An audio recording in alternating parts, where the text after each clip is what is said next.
Hey everybody, it's Brooke with The Buttered Home and welcome to my messy kitchen with a messy cook.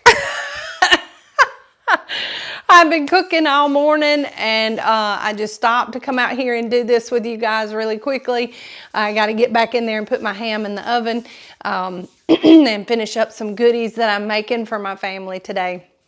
First, I hope that you have a wonderful, blessed, peaceful, remembering the reason for today and tomorrow season, and I hope that you have just a wonderful Merry Christmas. I hope that you make memories and sit and meditate on memories of the past, because the foundations of everything we do today and tomorrow first should be the birth of Christ Jesus, and second, time well spent with family making memories that we can look on for years to come.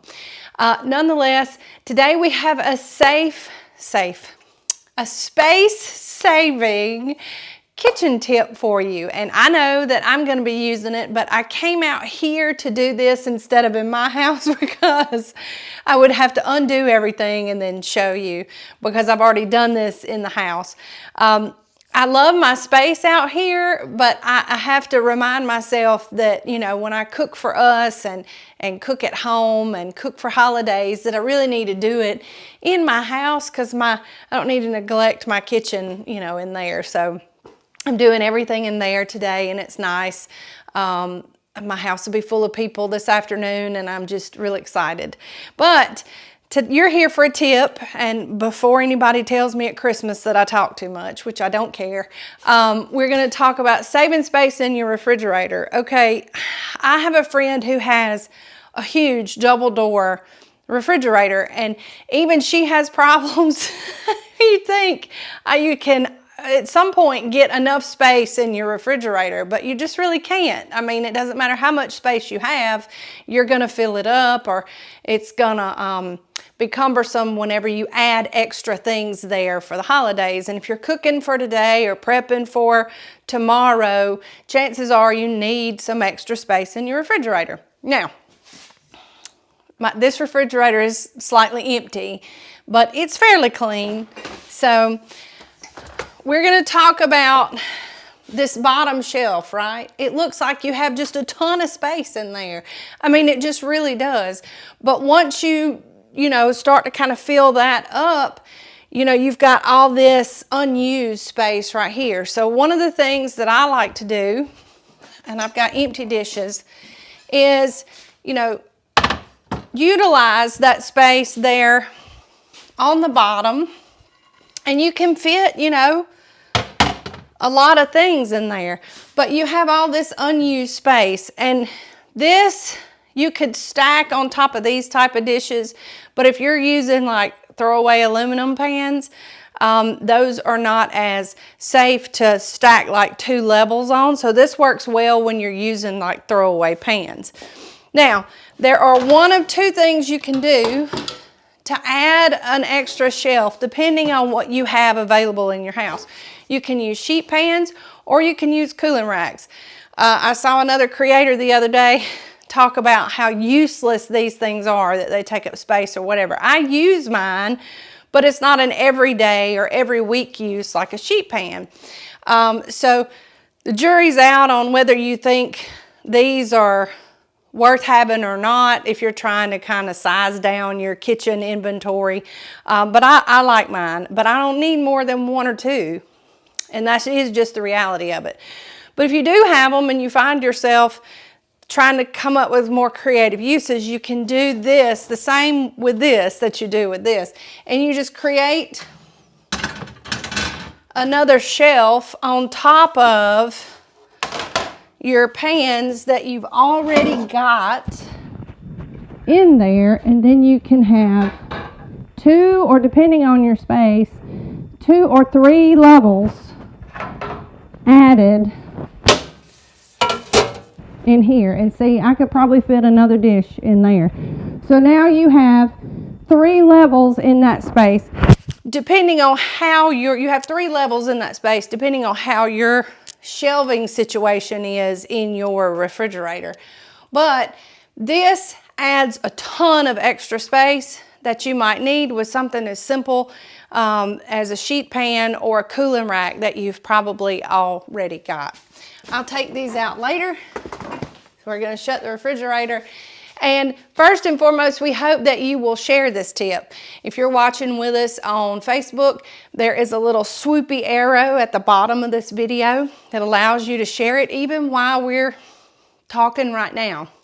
If you're on YouTube, you can hit the share link, send it to your friends, post it on your social media. However you want to do it. You can post it to other social platforms. We would just appreciate that sprinkle or share. I hope that all of you are busy making goodies for the people that you love today. I hope that all of you are looking forward to a peaceful, wonderful, beautiful Christmas with your friends and family. And I just want you all to know that tonight, when I lay my head down, I'm going to pray for each and every one of you to have a wonderful Christmas, a happy new year, and a wonderful 2025. We'll be back next weekend for another tip. We're going to carry our tips probably into the new year, new me type situation. I'm still working on that, but meanwhile, we are still publishing lots of great recipes. And I posted about this earlier over on my Facebook page and in our Buttered Home group. First of all, if you're on Facebook, did you know that we have a recipe sharing group? It's called the Buttered Home Recipe Potluck.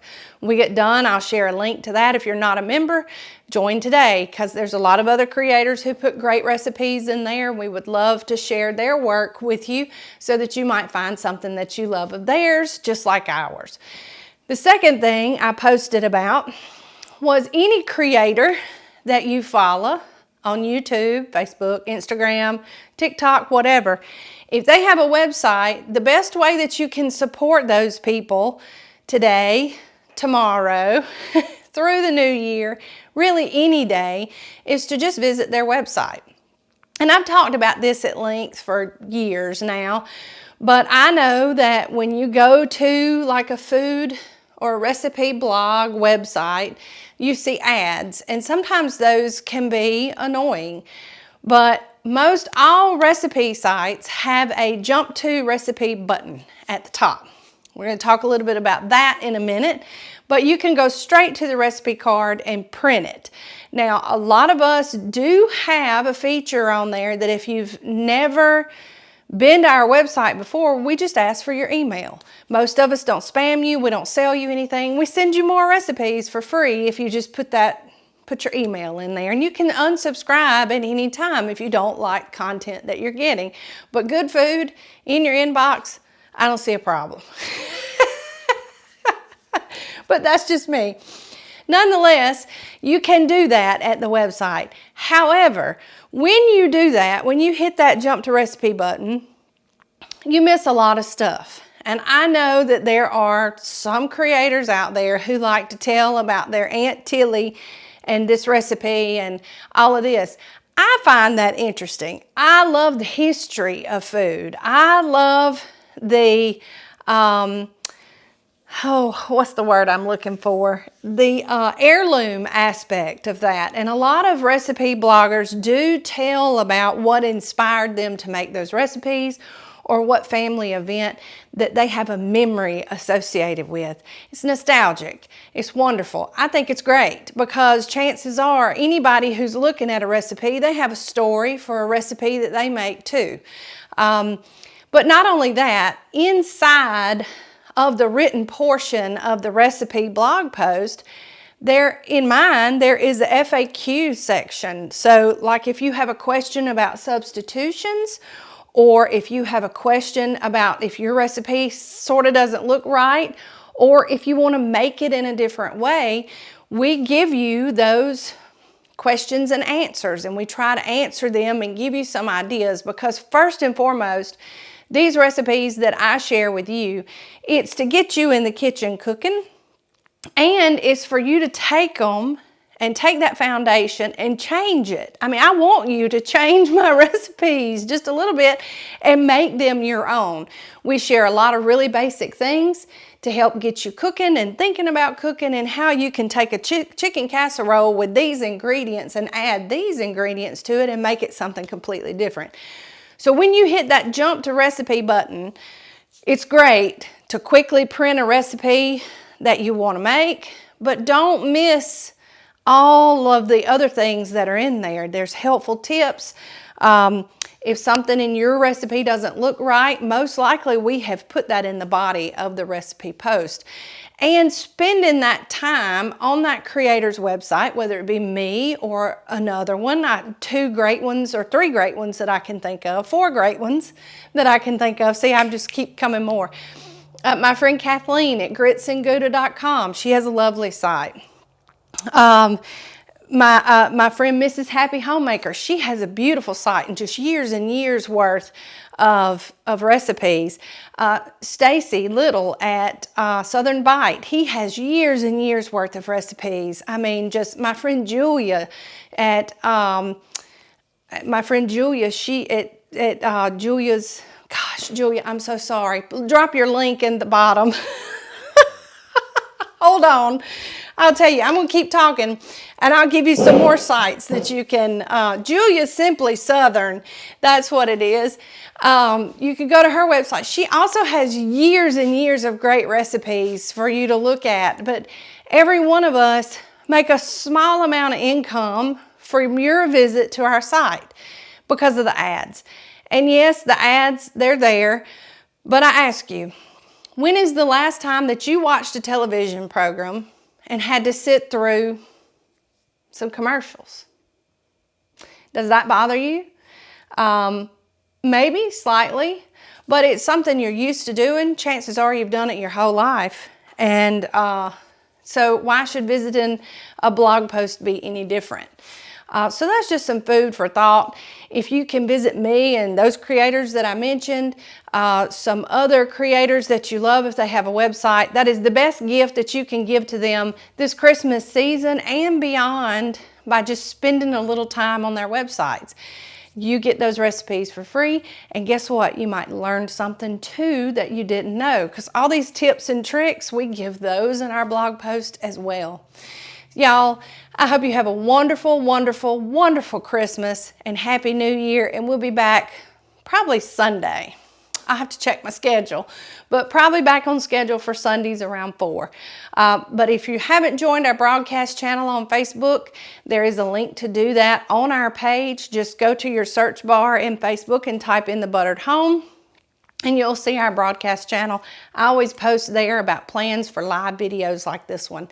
I got cooking to do, and I know y'all have some celebrating to do as well as maybe some cooking too.